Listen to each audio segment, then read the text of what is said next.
जो हम दूसरों को देते हैं वही हमें वापस मिलता है, फिर चाहे वो सम्मान हो या धोखा। कांता माँ यानी बड़ी माँ ने अपने जीवन में सबको प्यार और सम्मान ही दिया था और बदले में उन्हें सच में सम्मान ही वापस मिला। रघुवंशी परिवार आज एक होकर खड़ा है तो बड़ी माँ की ही वजह से। मैं वैदेही रघुवंशी खानदान के सबसे छोटे बेटे सूर्य रघुवंशी की बेटी। जब से होश संभाला तब से घर में एक ही नाम सुनाई देता था, बड़ी बहू बड़ी बहू। बड़ी बहू यानी मेरे सबसे बड़े ताऊजी बजरंग रघुवंशी की पत्नी कांता रघुवंशी, जिन्हें प्यार से मैं बड़ी माँ की जगह कांता माँ बुलाती थी। कांता माँ के चेहरे पर हमेशा मुस्कुराहट ही रहती थी। मेरी दादी बहुत कड़क मिजाज की थी, उन्हें हर काम बढ़िया और परफेक्ट चाहिए था और ये केवल कांता माँ की ही बस की बात थी। कांता माँ स्वयं केवल 10वीं पास थी, किंतु उन्होंने पढ़ाई को बहुत महत्व दिया।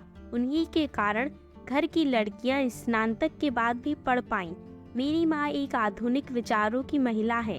पिताजी और उनकी शादी वैसे तो लव मैरिज है, पर कांता माँ ने इसे अरेंज मैरिज का रूप दिया। घर में आज तक किसी को नहीं पता कि मेरे माँ पापा शादी से पहले एक दूसरे को जानते थे। मेरे पापा तो कांता माँ को भाभी माँ का दर्जा देते हैं। वह हमेशा कहती हैं कि कांता माँ ने उनके और परिवार के लिए जो किया है वो सगी माँ भी नहीं कर पाती शायद। मेरी माँ ने राजनीति विज्ञान में मास्टर किया था, वो पीएचडी करना चाहती थी। एक दिन उन्होंने कांता माँ के सामने अपनी ख्वाहिश जाहिर की।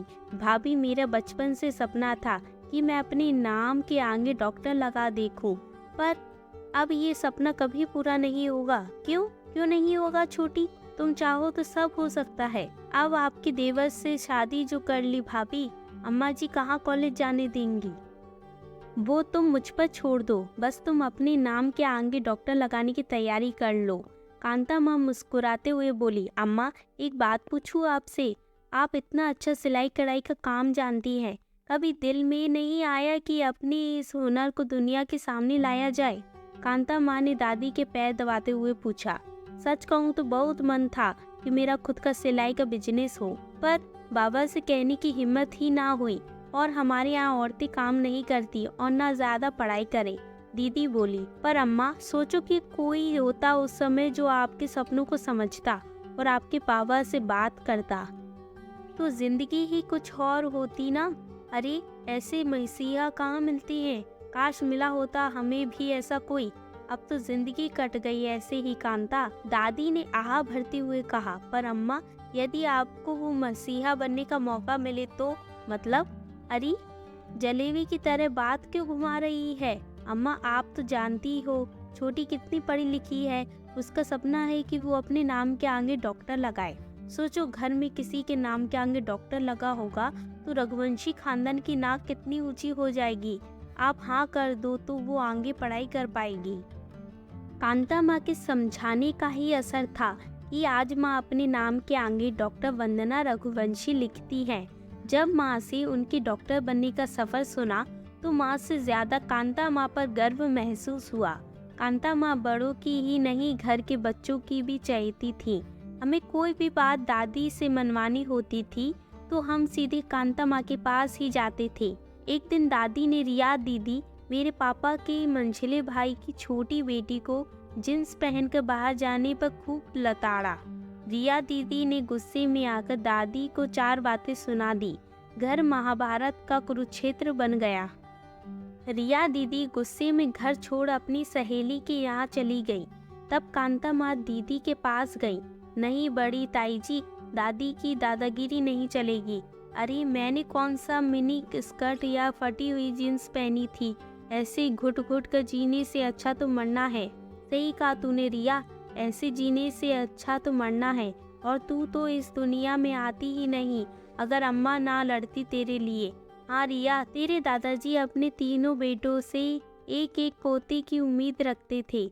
जब तू अपनी माँ के पेट में आई तो जबरदस्ती उन्होंने लिंग परीक्षण कराया।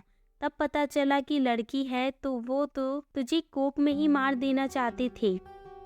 पर वो तो अम्मा जी थी जिन्होंने तेरी जान की भीख मांगी और दादाजी को आश्वस्त किया कि शिशिर और कविता तीसरा बच्चा करेंगे। आज तू उस औरत को इतना भला बुरा सुनाई, ये कह कांता माँ वहाँ से चली गई। घर आ उन्होंने दादी को भी शांत किया। अम्मा, आपकी माँ क्या पहनती थी? वो तो गांव की ठेठ भारतीय कपड़े पहना करे थी, तो आप भी वही पहने होंगी। नहीं, मुझे तो मेरी माँ ने सलवार सूट की छूट दे रखी थी। गांव के कपड़े पहन बाहर निकलने में शर्म आती थी। उनका वक्त और था और हमारा वक्त और था। सही कहा अम्मा आपने, और आज भी वक्त और है। अम्मा, आप लड़कियों पर सिर्फ सलवार सूट जो आपका पहनावा है वही पहनने की जिद नहीं कर सकती। अम्मा, जमाना बदल गया है। आज रिया और घर की बाकी लड़कियां भी तो बाहर निकलती हैं, उन्हें भी तो जमाने के साथ चलना है। और फिर वो कोई फूफड़ कपड़े नहीं पहनती, सबको अपने घर की मान मर्यादा का ख्याल है अम्मा। कांता माँ ने दादी को समझाया। रिया दीदी ने घर आकर दादी से माफ़ी मांगी और दादी ने भी उन्हें जींस पहनने की इजाज़त दे दी। घर की शांति वापस कायम हो गई और यह कांता माँ की सूझबूझ की वजह से हुआ। आज उनकी 13वीं पर घर में पाठ है। सबकी आंखों में नमी है, पर उनकी तस्वीर के आगे नमन करते समय सबके चेहरे पर अनायास ही उन्हें याद कर मुस्कुराहट बिखर जाती थी। नई सदी और पुरानी सदी को जोड़ने वाला पुल थी हमारी कांता माँ।